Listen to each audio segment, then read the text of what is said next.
salue tous au nom de notre Seigneur et Sauveur Jésus-Christ de Nazareth.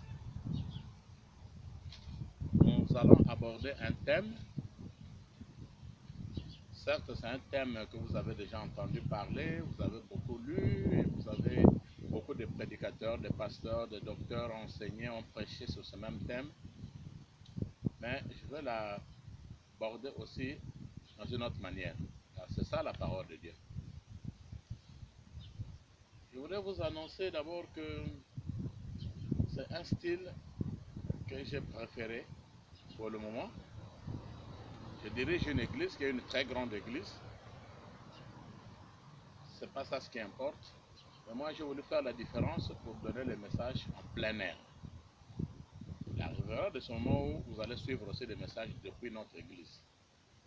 La montagne de la grâce et de l'espérance, c'est le nom de notre église, basée ici à Bergen, en Norvège. Je suis le révérend pasteur Albert Ludi.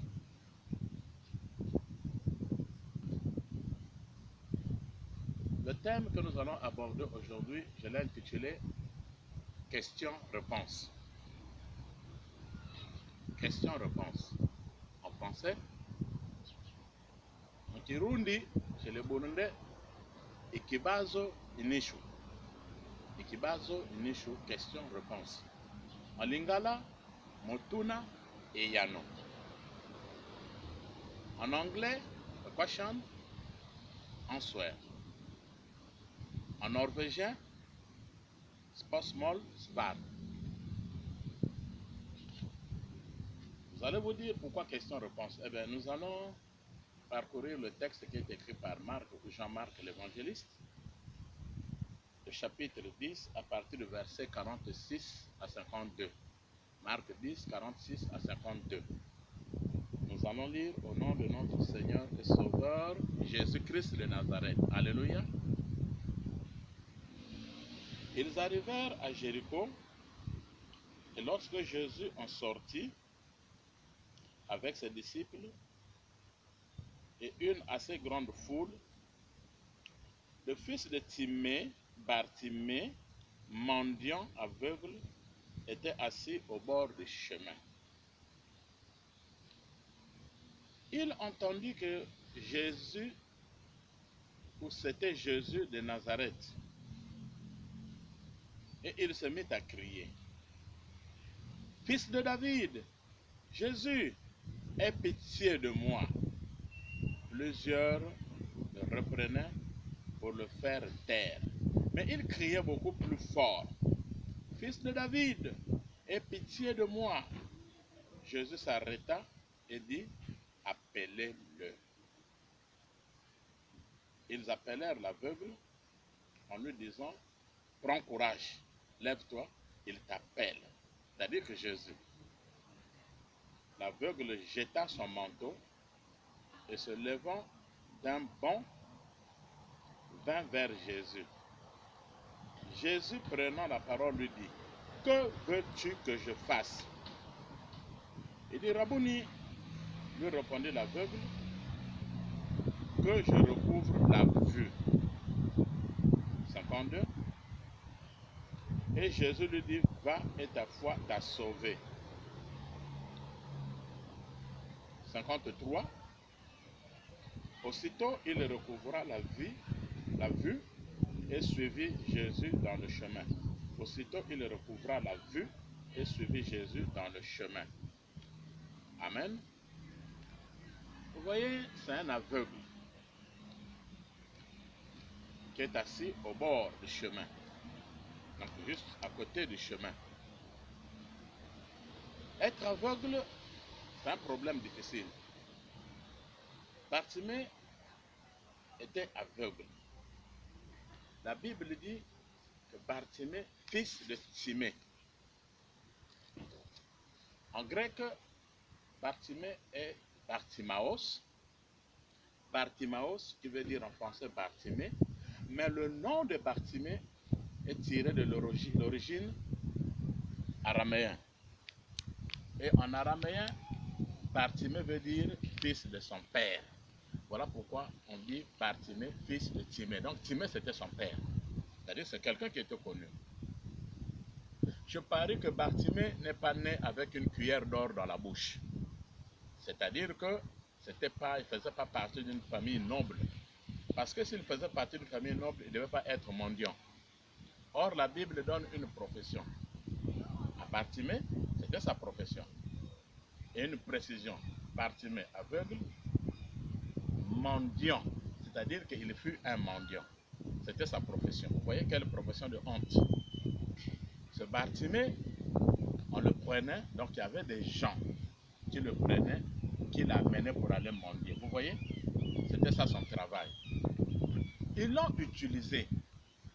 C'était comme un cheval que l'on prenait le matin, on l'amène, on le dépose. Être aveugle, je veux vous dire quand même quelque chose. Vous savez, quand on est aveugle, je ne vous demande pas d'être aveugle, mais essayez un peu de fermer les yeux, ne plus que même pour 5 minutes. Vous allez voir qu'il y aura un noir. Et souvent en Afrique et dans d'autres pays, quand il y a coupure de courant, la journée, ça ne cause pas trop de problèmes. Mais la nuit, dès que vous commencez, on coupe le courant, vous allez entendre tout le monde va crier. C'est-à-dire qu'ils aspirent. Les cœurs sont suspendus. Et dès qu'on remet la lumière, vous allez entendre tout le monde soupire. Donc on est dans la joie. Moi, je me disais même un jour, est-ce qu'il est possible qu'on en prie même pour des autorités, des présidents et tout? C'est vrai, mais c'est très difficile. Parce que dès que vous commencez à prier pour eux, vous leur dites, fermez les yeux, il ne pourra pas fermer les yeux pendant longtemps. Soit il va ouvrir un œil, il va fermer un autre. Il se dit, si je ferme les yeux, il y aura un noir, il peut se passer quelque chose, n'est-ce pas? Alors, c'est là le problème. Donc, étant aveugle, tout était dans le noir. C'est-à-dire que c'est quelqu'un qui n'arrivait pas à faire la différence entre le jour et la nuit. Il se réveille la journée, c'est le noir. Il dort, c'est le noir. Tout se faisait dans le rêve. Toute sa vie se fait dans le rêve. C'est sûr qu'il pouvait rêver qu'il est dans l'avion, il est dans le train, il est dans... Il ne connaissait même pas ce que ça signifie. Et c'est là où il y a un problème. Ça veut dire qu'il ne dépendait pas de lui-même, il dépendait des gens qui devaient l'amener, le laver, qui devaient le conduire vers les toilettes.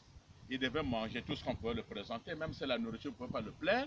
C'était quelque chose vraiment... Ipso facto, il devait manger cette nourriture. C'est oui ou non. Vous voyez, même s'il était marié, en supposant qu'il était marié, donc il ne connaissait même pas la forme de sa femme, il ne connaissait même pas la couleur de sa femme, il ne voyait pas la femme, et on lui présente que c'est une femme. Peut-être qu'il s'était marié avant qu'il soit aveugle, mais je pense qu'il était aveugle depuis longtemps. Et donc vous voyez qu'il était privé même, c'est sûr, de la femme.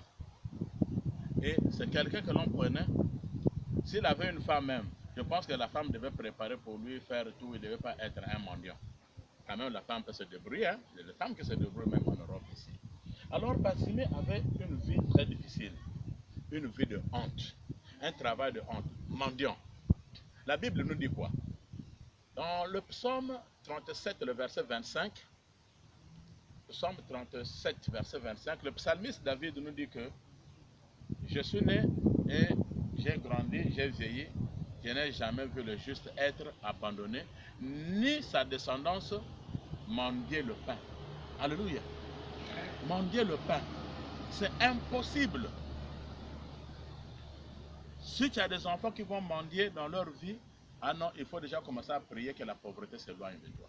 Voilà la situation de Bartimée. Il devenait un mendiant. On précise fils de Timée. Quelle honte que ce monsieur Timée devait avoir. C'est-à-dire que son fils, on le retrouvait dans la rue, à côté de la rue, en train de mendier. C'était ça son travail. Il ne savait même pas combien est-ce qu'on devait verser, combien est-ce qu'on devait récolter par jour. Ceux qui étaient maintenant, qui faisaient un business sur lui, profitaient de cet argent-là, c'est sûr. Parce qu'ils ne pouvaient pas l'amener pour rien. Eux aussi, ils prenaient cet argent-là. Bartimée ne pouvait pas savoir combien est-ce qu'il a eu. Parce qu'il ne connaissait pas l'argent, il ne voyait pas.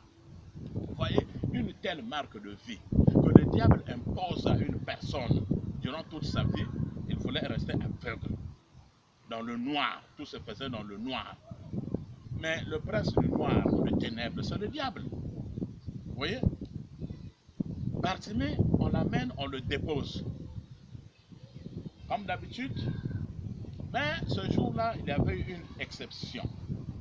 C'est Jésus-Christ maintenant qui passe par là, dans la ville de Jéricho. Quand il longe la ville de Jéricho, en ce moment-là, la Bible nous dit que quelqu'un était assis à côté. C'était l'aveugle. Il s'est mis à crier, Fils de David, aie pitié de moi. La manière que Bartimée avait crié, c'était différente de ceux qui criaient aussi. Et ceux des autres, ils disaient Jésus-Christ, Jésus, Jésus, Jésus-Christ de Nazareth. Et lui, il dit Jésus, fils de David, aie pitié de moi. Il avait créé une différence. Même dans la vie quotidienne, quand vous vivez, vous marchez, la manière de prier doit être différente avec la manière de prier des autres. Toi, il ne faut pas aller dans la même direction que les autres. Même la manière de prêcher. Moi, j'ai toujours dit, celui qui prêche, c'est un fou. Il doit être considéré comme un fou. Tu ne peux pas venir prêcher avec les logiques. Si tu amènes ta prédication avec l'intelligence en train de singer le français, ça n'aboutira absolument à rien. Parce que celui qui prêche la parole ou qui enseigne, il doit sortir de l'ordinaire pour être dans l'extraordinaire. C'est-à-dire qu'il devient presque un point fou. Quand les gens le regardent, ils se disent, qu'est-ce qui se passe avec ce monsieur? Oui, parce que c'est le Saint-Esprit qui le pousse à prêcher. Alléluia. Il a crié d'une autre manière, fils de David. C'est-à-dire qu'il est allé toucher même la moelle épinière de Jésus-Christ de Nazareth. Quand on dit fils de David, ça veut dire quoi? C'est-à-dire qu'il a parlé même des aïeux, le nom de ses grands-pères, de ses descendants. Parce que Jésus-Christ, on l'appelle le fils de David, n'est-ce pas? Donc il est la descendante de David. Et quand il écrit fils de David, aie pitié de moi, Jésus-Christ s'est rendu compte que c'était une autre manière qu'on l'avait appelé. C'était pas seulement Jésus-Christ, mais on a prononcé fils de David. C'est comme toi, tu as un grand-père, quelqu'un vient t'appelle par le nom de ton grand-père. Tu seras surpris, la personne ne te connaît pas. Tu dis, réellement, donc celui-là doit me connaître. Alléluia. Mais Bartimée a connu Jésus comment? Il a entendu parler de Jésus. Comment est-ce qu'il avait su qu'il était le fils de David? Vous voyez? Quelqu'un qui n'avait pas des yeux, mais qui entendait la parole de Dieu. Combien de fois vous avez, nous qui avons des yeux, combien de fois nous lisons la Bible? Combien de fois nous faisons la lecture de la Bible? Aujourd'hui, même des chrétiens se sont donnés, même abonnés dans des sites de pornographiques. Regarde des pornos, regarde ce qui n'a pas de sens. Au lieu de lire la Bible, de se concentrer, le monsieur n'avait pas des yeux, il n'avait que des oreilles. Il a entendu. La Bible nous dit quoi? Que la foi vient de ce que l'on voit? Non. La foi vient de ce que l'on entend. Est-ce qu'on en entend que la parole de Dieu? Donc Bartimée avait entendu parler de Jésus-Christ de Nazareth. Voilà pourquoi il avait fait déclencher sa foi. Et la Bible aussi nous dit que la main de l'Éternel n'est pas trop courte pour nous sauver, n'est-ce pas? Ni ses oreilles pour entendre notre prière. C'est pour cela que l'Éternel qui passait, donc Jésus-Christ de Nazareth, avait entendu le cri de Bartimée. Et ça se concrétise avec cette parole-là. La main de l'Éternel n'est pas trop courte pour nous sauver, ni ses oreilles trop dures pour entendre nos prières. Bartimée avec les yeux bandés, c'est-à-dire que aveugle, ne pouvait pas voir, mais il a entendu parler de Jésus-Christ. Et ce jour-là, Jésus-Christ passait, il se rappelait que Jésus-Christ était le fils de David. Il appelle et dit, aie pitié de moi. Il implore la pitié de Jésus-Christ de Nazareth. Quand il écrit la Bible, il dit qu'il a crié fort. Je ne vous demande pas de prier trop fortement, mais d'utiliser votre foi fortement. Si c'était au degré 1, progresser jusqu'au degré 10 ou au degré 20. Augmenter la foi. Peu importe la durée du problème. Combien des années Bartimée est resté aveugle? Mais ce jour-là, quand il a croisé Jésus-Christ qui passait. Pourquoi il passait? C'était un plan de Dieu. Bartimée était dans le noir. Il ne voyait que le noir. Alors il fallait maintenant que la lumière du monde puisse surgir. Alléluia. Si vous prenez la Genèse chapitre 1, même à partir du verset 1 jusqu'à 5, vous allez comprendre que quand Dieu créa le ciel et la terre, on dit qu'il y avait le noir sur la surface de la terre. Un noir. Et Dieu dit, il n'est pas bon seulement qu'il ait le noir, il dit que la lumière fut. Alléluia. Et la lumière fut. La terre était sans forme. Donc, il y avait l'informe. Or, Dieu, quand on dit la terre était informe, Dieu ne peut pas créer quelque chose d'informe. Dieu crée toujours quelque chose qui est bon. Dans son omniscience, il est omniscient, omnipotent, dans sa puissance, il ne pouvait pas créer quelque chose d'à peu près. C'est-à-dire que, c'est une parenthèse que j'ouvre, quand le noir fut, qui avait créé donc le noir? Si il y avait le noir qui était sur l'étendue de la terre, ça veut dire que ce noir-là a été créé par Dieu. C'est pour cela que je dis, j'explique aux gens qu'il y a eu un cataclysme dès le commencement. Quand Satan est chassé du ciel, il est tombé, comme il était puissant, il y a eu maintenant, il y a eu le cataclysme, donc il y a eu un brouillard, il y a eu maintenant une secousse, jusqu'à ce que la terre s'est déchirée, et ce que Dieu avait formé, Satan est venu gaspiller. Lui, il gaspille toujours. Et comme il est le prince de noir, de ténèbres, il a amené le noir sur la terre. Et en ce moment-là, que la Bible nous dit bien que Jésus-Christ était dès le commencement. Et quand Jésus-Christ apparaît, il envoie donc la lumière du monde, car Jésus-Christ est la lumière. C'est en ce moment-là, quand Jésus apparaît avec la lumière, il dit que la lumière soit et la lumière fut. Or, la parole, c'est bien Jésus-Christ qui s'est fait chair, et après on dit qu'il est aussi la lumière du monde. C'est ce ténèbre-là. Quand il passe maintenant, celui qui est la lumière, il voit celui qui est dans le ténèbre, et automatiquement, Bartimée devait voir. Puisque c'est la lumière du monde qui passe. Oh, je prie à ce que la lumière du monde passe dans ta vie, dans tes problèmes, dans tes situations. Combien de fois des gens qui sont en train de dormir, qui sont dans le noir, tu ne vois pas clair sur ton problème. Tout se réalise dans les rêves. Qui t'avait dit, on avait mis l'aveuglement sur toi, un bandeau noir, que tu ne pourras jamais arriver en Europe, tu ne pourras pas voir un autre continent, tu ne pourras jamais te marier, tu ne pourras jamais tenir des enfants, tu ne pourras jamais voir les enfants de tes enfants. Quand on dit voir, c'est-à-dire avec les yeux. Dans le monde même des sorciers, dans le monde mystique, les yeux sont confondus ou ont la même puissance, ou on peut dire qu'ils sont utilisés dans le monde mystique comme les œufs que nous mangeons là. Je vous le dis parce que j'ai fait la démonologie pendant beaucoup d'années dans les écoles. Donc, les études des démons. Ça veut dire que on peut prendre tes yeux, on te rend aveugle, on le déplace quelqu'un, vous allez voir que ce magicien-là ou ce sorcier se retrouve avec 4, 5, 6 yeux. À lui seul. C'est en ce moment-là avec ces yeux-là qu'il peut voir des choses mystiques. Je connais une femme chez nous, c'est-à-dire qu'elle prend le miroir, ce sont ses yeux, elle commence à regarder. Tu es en Europe, hein, il te dit, ah voici mon fils qui se déplace. Ah, il est parti à telle place. Il peut même te dire que tu étais au marché, tu as été ceci, tu es rentré dans la voiture. Comment tu m'as vu? Il a des yeux qui sont... Or, les yeux de l'Éternel sont sur nous. Donc le diable aussi a des yeux qui donnent ces yeux-là. Ils prennent seulement, il y a un changement, il te met le démon d'aveuglement, tu deviens aveugle sur tous les points. Rien ne marche, tout est dans le noir. Et c'est pour cela que le diable utilise les yeux tels que les caméras mystiques, il y en a, les télévisions mystiques, il y en a, des loupes, des jumelles mystiques, il y en a dans ce monde du diable, dans le monde mystique. Laisse qu'aujourd'hui, tu frappes d'aveuglement tous ceux qui te suivent, qui suivent tes activités, de nuit ou de jour. Je me rappelle d'une personne dans la Bible, il s'appelait Élisée. Quand les militaires syriens sont venus l'arrêter, voulaient l'arrêter, il avait déclaré à Dieu, le Tout-Puissant, de les frapper d'aveuglement. Ils étaient tous frappés d'aveuglement.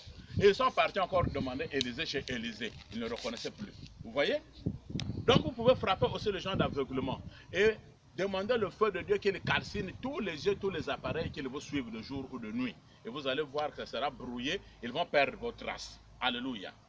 Et c'est pour cela que quand la lumière du monde passe devant Bartimée, il crie encore plus fort, « Fils de David, aie pitié de moi ». Les gens étaient en train de le repousser. Ils ont dit, « Tais-toi ». Combien de gens te regardent? Beaucoup de gens. Il était seul dans sa situation. Donc la foule était en train de lui faire taire.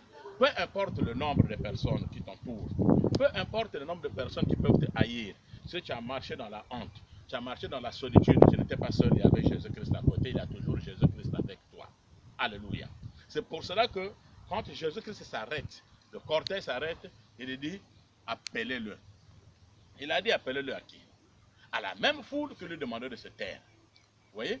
Donc ce sont ces gens-là qui sont partis encore de dire, va, le maître t'appelle ou le Seigneur t'appelle. Laisse que tous ceux qui sont en train de parler du mal de toi, de te haïr, de te rendre comme un petit chiffon, de te diminuer, que ce soit les mêmes personnes demain, ils vont changer leur langage. Ils vont changer leur langage. Comme ces gens-là ont changé leur langage, Ils ont dit, le maître t'appelle ou le Seigneur t'appelle. Le maître t'appelle. Et Bartimée, la Bible dit qu'il a pris son manteau, il a jeté d'abord le manteau. Quel est le manteau de la honte que tu es en train de porter? Bartimée, fils de Timée, c'était devenu même la honte de la famille. Vous voyez? Il y a des gens qui sont devenus la honte de la famille. Peut-être qu'il y a quelque chose que tu avais créé des années passées qui a fait de toi ou qui a fait de ta famille une honte. On te réfère maintenant, oh ce monsieur-là, non, non, non, ça c'est quel genre de famille? Vous voyez, ton père est dans la honte, tes frères dans la honte, tes soeurs dans la honte, et tes enfants même dans la honte. Laisse que Jésus-Christ te redonne maintenant la vie. Parce que la famille de Bartimée qui était dans la honte avait changé, c'était maintenant l'honneur et la joie. Alléluia. Quand la lumière du monde passe, la lumière du monde est passée, on lui a dit, on te cherche, viens, lève-toi. Qui l'avait amené vers Jésus, puisqu'il était aveugle. Ça veut dire que ce sont les mêmes personnes qui l'ont tenu. Ils jettent le manteau. Ce manteau-là, c'était un manteau qui devait se couvrir chaque fois. Peut-être à cause du froid, peut-être qu'il neige ou qu'il pleuve, il devait toujours se couvrir. Et ce manteau peut-être le servait aussi d'un habit, mais il fallait qu'il enlève ce manteau. Jette ton manteau de la honte aujourd'hui et commence à marcher derrière Jésus-Christ. Il va vers Jésus. Question-réponse. Le thème d'aujourd'hui. Ikibazo enisho. En Kirundi. Motuna et Yano. Yes.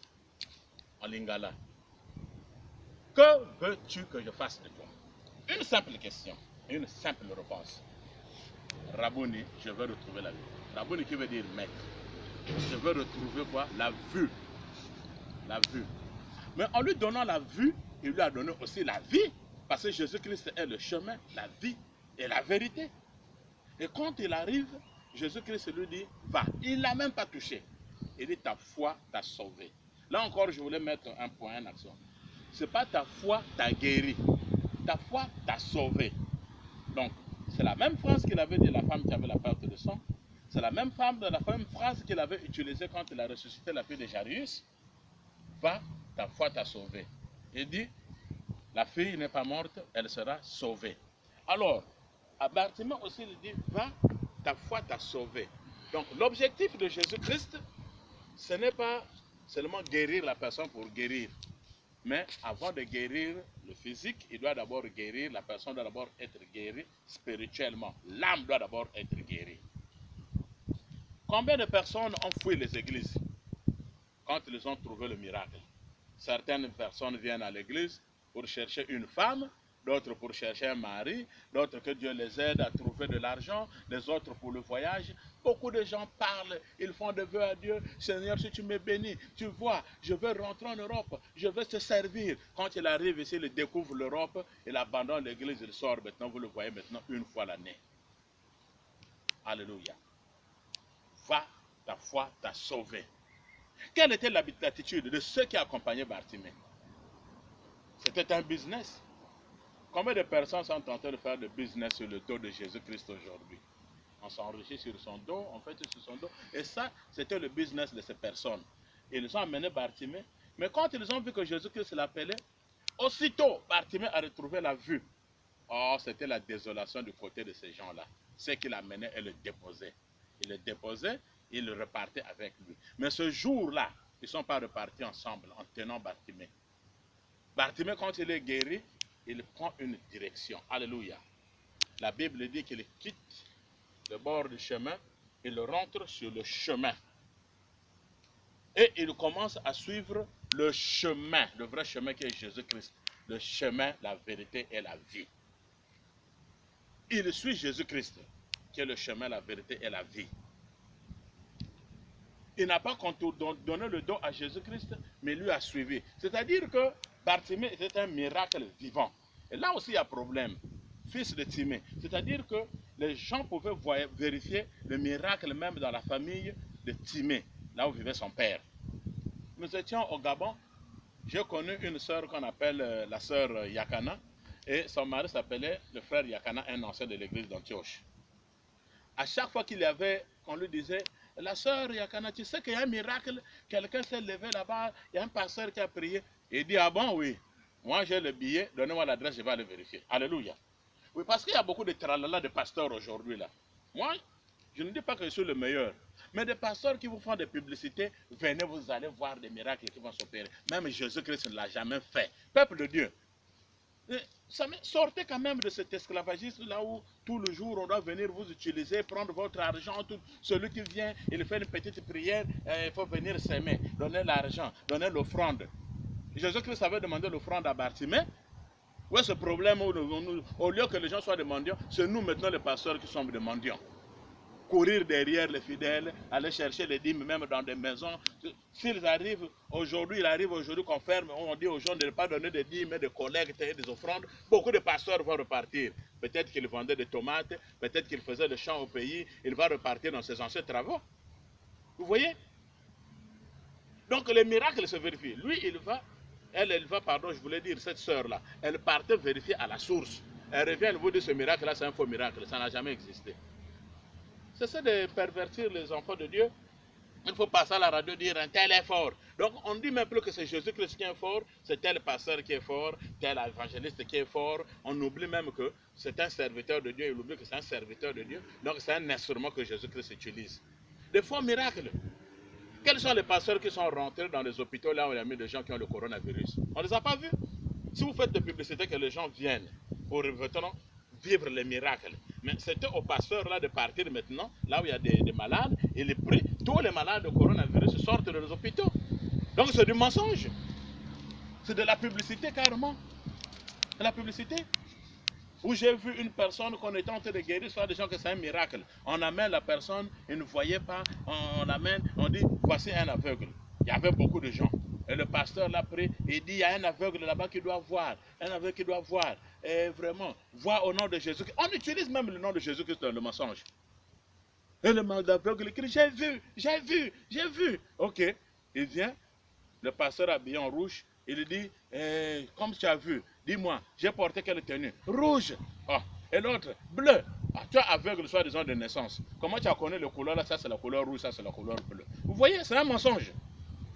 Mais malheureusement, il y a toujours des gens qui sont là, qui enrichissent les pasteurs. C'est vous-même qui les enrichissez. On n'a pas défendu que vous pouvez partager, vous pouvez leur donner des dons, on peut donner des offrandes. Mais ça ne se force pas, ça ne se demande pas. Si quelqu'un te dit que là-bas, il y a une personne qui a été guérie d'un cancer de telle maladie, dis-tu-lui qu'il donne l'adresse où la personne doit amener les papiers. Quelle est cette femme-là qui peut appeler le Seigneur m'a guéri, j'étais stérile, maintenant j'ai eu la grossesse. Alléluia, amen. Mais la femme qui est en grossesse ne témoigne pas, je vous le dis. La femme doit témoigner, ce qui va témoigner la femme, c'est quoi? C'est le bébé. Qu'elle attende quand elle va mettre au monde, vous montre le bébé, que voici le bébé que j'ai eu. Et ce n'est pas vérifiable, ce n'est pas à vérifier. La personne vient donner maintenant un témoignage. C'est des faux témoignages et les gens sont là. Au lieu de dire que le pasteur là, vraiment c'est un serviteur de Dieu, Dieu l'a utilisé, le pasteur dit maintenant il faut faire ma publicité. Un tel, ah il est fort. Qui n'a pas prié pour que le miracle se fasse voir? Je l'ai fait aussi pour des gens. J'ai prié. Mais il faut se taire. Nous avons vu des gens comme de Daniel Ndundu, le pasteur Daniel Ndundu, qui ressuscitait même les morts. J'en ai vu de mes propres yeux. Un mort qui vit jusqu'à aujourd'hui. Peut-être même 10 morts au Congo-Brazzaville. Vous allez au Congo-Kinshasa, vous allez retrouver des papas comme de Simon Kimbangu dans le temps. Des pères de miracles. Quand ils opéraient des miracles, quand on dit miracle, c'est des vrais miracles. Pas des miracles truqués. Jamais ils n'ont fait de publicité. Jamais on a mis, il avait dit aux gens, amenez-moi l'argent, j'ai besoin de l'argent, Dieu a fait un miracle, maintenant on doit parler de la personne. Quand on s'approchait même du pasteur Daniel Ndundu, il disait non, non, je ne suis pas Dieu, rendez gloire à Dieu. Vous voyez? C'est ceux-là les vrais pasteurs que Jésus-Christ est en train de rechercher. Donc Bartimée, les gens pouvaient chercher donc, une preuve. Vous savez, parmi les évangiles, il n'y a que Marc qui a donné le nom de Bartimée. Les autres ont dit qu'il y avait 2 aveugles, c'est vrai. L'autre a dit qu'il y avait un aveugle assis au bord du chemin, à Jéricho. Mais Marc, c'est sûr qu'il est allé chercher la précision. Puisqu'on dit le fils de Timée, cela veut dire que Timée avait une adresse. Donc les gens pouvaient se déplacer, aller jusqu'à la maison de Timée pour voir le miracle. Comment on dit qu'il y a un paralytique qui s'est levé? On n'a jamais vu. Bon, quand vous promenez là, est-ce que vous avez déjà vu une personne qui dit j'étais paralytique, maintenant je commence à marcher? Ça fait 10 ans.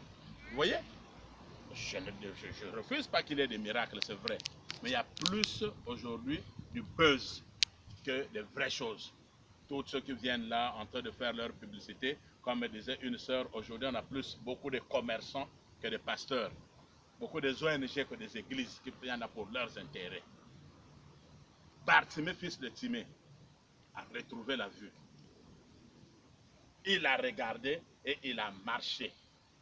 Il ne va pas chez lui, mais il suit Jésus-Christ. Donc, c'était un témoignage lui-même vivant, un miracle vivant. Devenez des miracles vivants. Toi qui étais dans le noir, qui voyais tout dans le noir, pendant que les autres marchaient sur le chemin, là où ils accompagnent les gens à l'aéroport, tu accompagnes toujours, tu es toujours au bord de l'aéroport. Donc tu laisses quelqu'un s'en va, tu reviens à la maison, mais tu ne peux pas monter dans l'avion toi-même. Vous voyez? Tu accompagnais toujours. Monsieur, oui, il y a un restaurant ici, un grand restaurant là de classe, je peux aller manger. Vous pouvez me montrer? Oui, monsieur, je vais vous accompagner. Je l'amène, je reste au bord du restaurant. Et le monsieur rentre. Il y a un hôtel quelque part. Oui, oui, il y a un grand hôtel de 5 étoiles. Je peux m'amener? Oui. Je l'amène, je le dépose, je reste au bord de l'hôtel de 5 étoiles et lui, il rentre. Toi qui étais toujours au bord, maintenant marche sur le chemin. Sors, jette ton manteau. Commence à suivre Jésus-Christ de Nazareth. Il est écrit même dans Ésaïe, le chapitre 42. Ésaïe, nous allons terminer, nous allons vers la fin. Ésaïe chapitre 42, le verset 6 à 8 nous dit ceci. Ésaïe 42, 6 à 8. Moi l'Éternel, je t'ai appelé pour le salut. Et je te prendrai par la main, je te garderai. Et je t'établirai pour traiter alliance avec le peuple, pour être la lumière des nations, pour ouvrir les yeux aux aveugles. Donc il s'agit de Dieu qui parle de Jésus-Christ. C'est Dieu qui envoie, qui tient Jésus-Christ, pour faire sortir des prisons les captifs et de leurs cachots ceux qui habitent dans les ténèbres. Alléluia. Dans les ténèbres. Donc Bartimée était dans les ténèbres. C'est pour dire que quand quelque chose ne marche pas, vous avez le noir devant vous. Je vous dis que vous marcherez toujours dans les ténèbres. Maintenant, on retrouve la lumière du monde, qui est Jésus-Christ de Nazareth. Il y a de ceux aussi qui étaient dans les ténèbres du péché, qui marchaient dans le péché tout le jour, dans l'esclavagisme du péché. C'était le noir, car le ténèbre appartient au diable, à Satan. Maintenant que sortez, suivez la lumière du monde, qui est le chemin, la vérité et la vie. C'est ce que Bartimée avait fait. Toi aussi qui étais aveugle spirituel, ouvre tes yeux maintenant aujourd'hui. Regarde ceux qui sont autour de toi. Vous savez, quand vous ouvrez les yeux spirituellement, vous allez voir vos ennemis, vos adversaires, les gens qui amenaient Bartimée. C'était des personnes, soit disant peut-être de sa famille. Mais je vous dis que c'était des faux amis. Les gens sont toujours entourés de faux amis parce qu'ils avaient leur intérêt derrière Bartimée. En lingala, on dit Kope Koufaki. Donc, c'est-à-dire que le business était fini.